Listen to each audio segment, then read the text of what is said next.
Tell our viewers what is going on in Teaneck as you guys tackle this virus.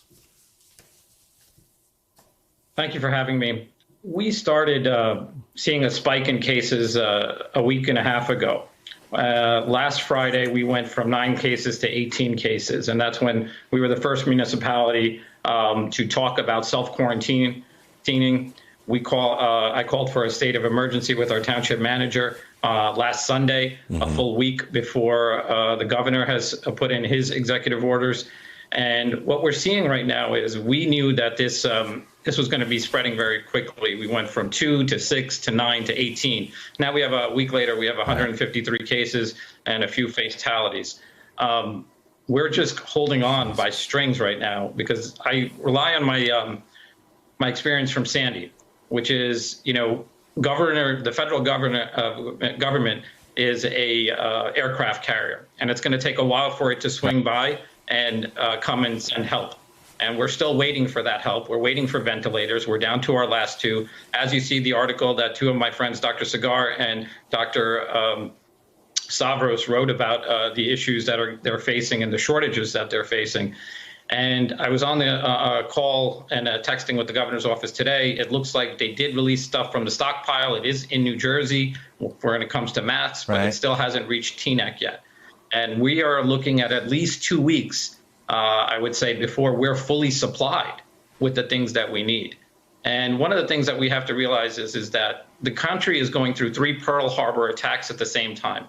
The first attack is on our healthcare system.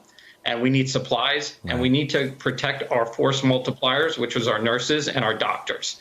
And then we need to make sure that they have the financial resources to go out and get these supplies and go through June. This stimulus bill, they need to parse it out and pass $150 billion for hospitals yesterday, right? Argue about the other part later. The second piece, the logistics. While we're all hunkering and getting to this new normal, right?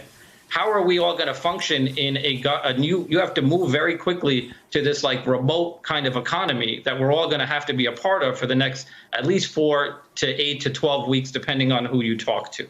And then the last piece is the financial piece, right? If we want people to stay home, there are already people who are being laid off. And the people that I see that are being laid off right away are small businesses who don't have the financial capacity as large Fortune 1000 companies. That means like people who have 30 people, law firms, doctor's office, dentist's office. These are the people that are being laid off and their support staff. So we need something from the top to come in. And when I say that it comes in from the top, that means you don't get to do layoffs and no executive bonuses.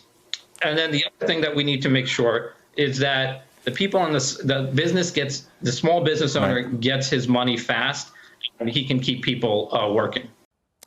Hello, YouTubers. If you're watching this, it means you've checked out our channel, so thank you. Now do me a favor, subscribe by clicking on that button down there.